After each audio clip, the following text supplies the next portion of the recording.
Hey YouTube, I am working on 4 hours of sleep right now after doing a double regional weekend, and naturally, after a full day of work, the first thing I want to do is a deck profile. My name is William Boyles Kramer. I'm a top 8 at the Conway, Arkansas Regional playing pure Salamangreat. First things first, some shoutouts.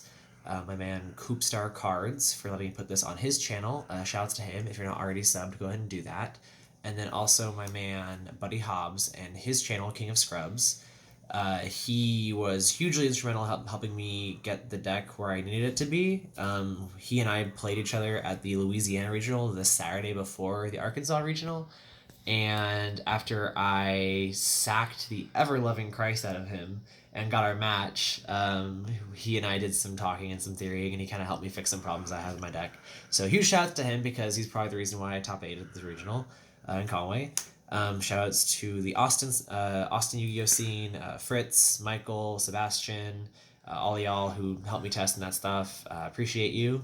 My Houston squad, Zach, Warren, Jesus, Alex White, all y'all. There is a lot of you, so if you don't get a shout out, don't get upset with me. So many people.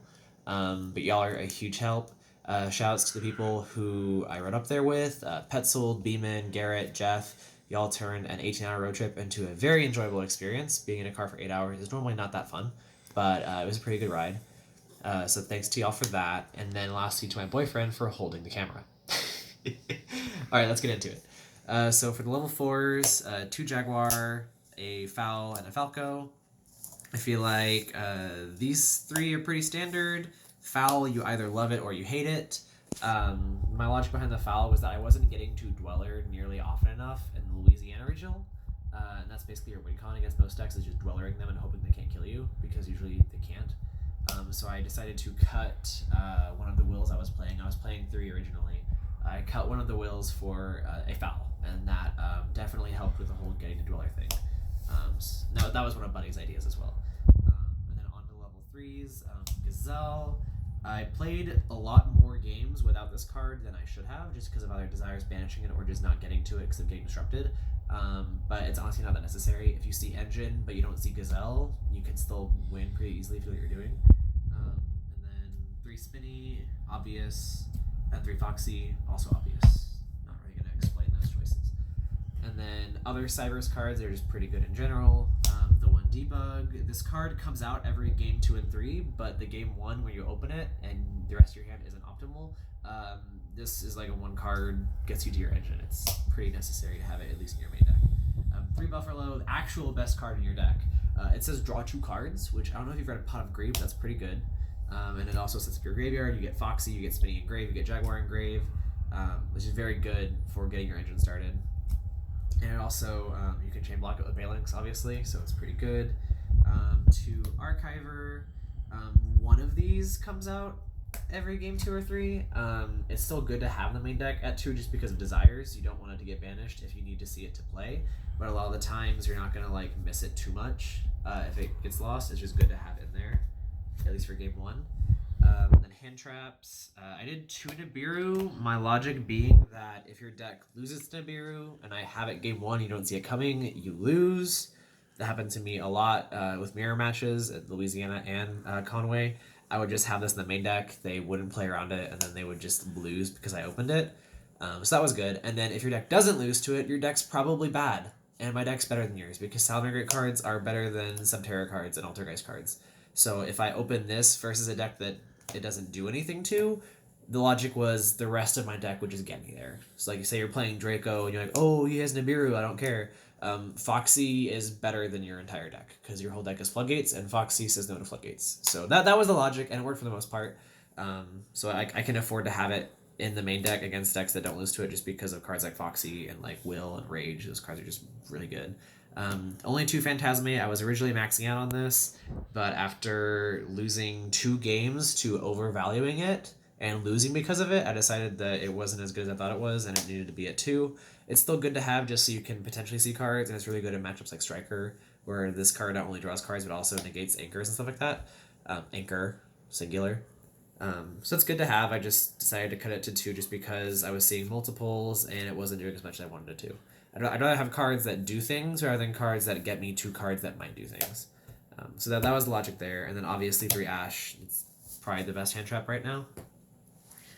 Salad spells, 2 will. Originally this was at 3, but I just was seeing multiples too often. Circle Sanctuary, pretty obvious.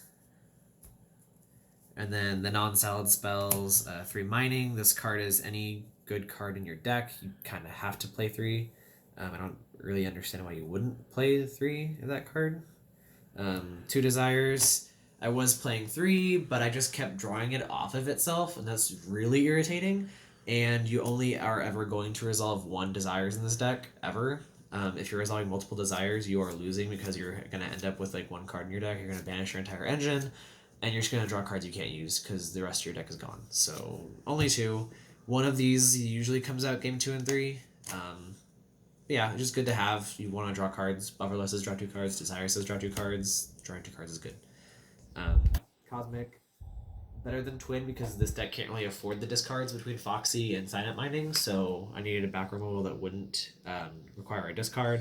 It's good versus Babel and Multi-Roll and the Mirror Match, where they want to recycle their cards you get rid of.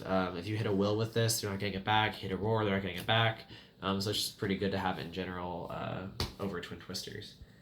And then onto the traps. Because we are playing Desires, I did decide to do 2 of each.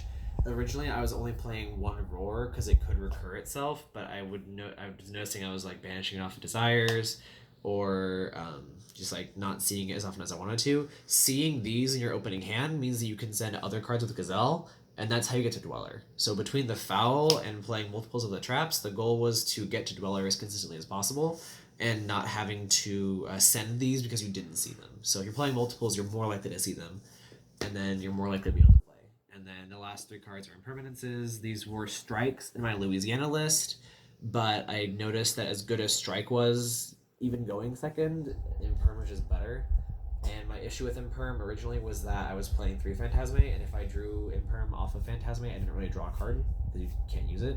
So cutting Phantasme to 2 means that imperm is slightly more viable. And so I kind of just said, like, get over it. If I draw imperm off Phantasme, I do. Otherwise, I'm just going to see this versus Orcus, and it makes the match a lot easier, and like stuff like that. Like impermanencing a big play is like really big, obviously, so you play 3 of it. Nibiru tokens, if you're a combo deck, this is your end board. Congratulations. Extra deck. Obvious. I saw people playing 2 Stalio. I don't really think that's necessary. I feel like between Jack and Wolf recycling it, you should just be able to get to it. I can see the appeal. I didn't really think it was necessary. I wanted more flex spots, and so I just had to only play the 1 Stalio. I never really came up needing to. And then the rest of the extra deck, IP. This was Buddy's probably most important suggestion, because what I was doing all weekend after I put this in my deck was I was ending on the Wolf and the IP, and then preferably some kind of salad trap.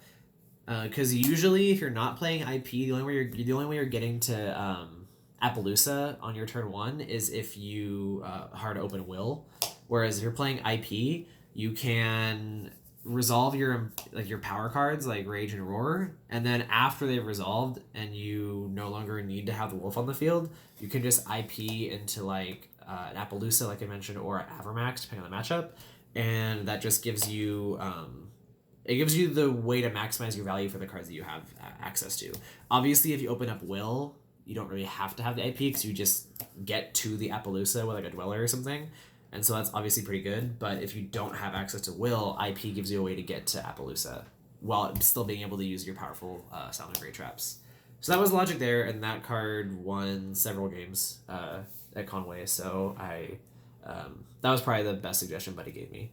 And then the rest of the extra deck, Hita, this card says if your opponent sees Gazelle and you don't see Gazelle, you see Gazelle, basically. I recycled this with Wolf in a mirror match and summoned Hita 3 times against my opponent and took his Gazelle 3 times, because the wording on Wolf means that if you add an extra deck monster back with its effect, you can still summon it that turn. So I would literally just like have a Wolf, like summon a Spinny to its zone, put the Hita back, and then make a Hita and take their Gazelle. It was stupid. So yeah, this card is actually the MVP in the mirror match, 100% obviously. And then even in any deck that plays Ash, like free link climbing. So obviously you play that. One Phoenix, pops cards, it's a fire. Pretty good stuff. And then your Link 4s, Avermax, Appaloosa. The Avermax was really good for matchups like Striker and Draco, because if you summon this on their turn with IP, they literally can't out it without investing a lot of resources into bad cards like Ningirsu. And then obviously Appaloosa, if you just end on this with like anywhere from 3 to 4 negates, like that's by itself a lot for one deck to handle, and will just get you there pretty consistently. And then obviously Dweller, this card is your win condition.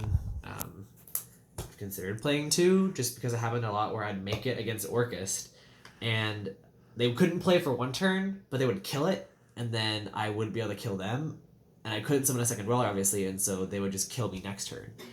That happened both times I played Orcust that weekend. So I thought about playing 2. I don't know how I'm going to find space, but definitely am considering that in the future. Side deck, Nibiru for the decks that lose to it. I obviously don't want to main 3, because even if your deck doesn't lose to Nibiru, I don't want to open multiples of it, even if my deck is better than yours. 3 Pank, Mirror Match, Stun decks. This card is the Stones. Lancia, Orcust, plus a lot of rogue stuff that you wouldn't expect to be good against. Like Infernoid, I played a Cosmo player round 7 at Conway, and I Lancia'd him on a standby phase. He normal summoned a pilot, and I flipped Rage while he controlled the Eclipser. He couldn't banish with Eclipser to negate the Rage because I Lancia'd him, and he couldn't tag out his pilot because Rage doesn't target, so he just lost his entire board, and I got that game. So yeah, Lancia is obviously insane. And then 3 Mind Control, because I was told by Buddy that Orcust decks are playing Bell now to play around System Down. And so I wanted a card I could draw for turn that would still get me value. So in came Mind Control, it takes IP, it takes Galatea if they go for Crescendo, so they don't have Crescendo. It takes Salamangreat cards in the mirror match, so it's pretty good to have in general. And then 2 Twins and 3 Evenlies for stun matchups, because Conway was a pretty small regional, so I expected to play a lot of stun decks, which I did.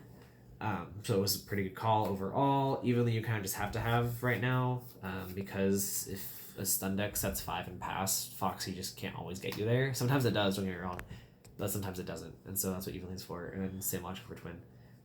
So that's the list, pretty standard, nothing too spicy. Again, shoutouts to Coopstar Cards for putting this on the channel. Hugely appreciate that, and hopefully this is the start of a good 2020 for Mr. Kramer. All right, peace.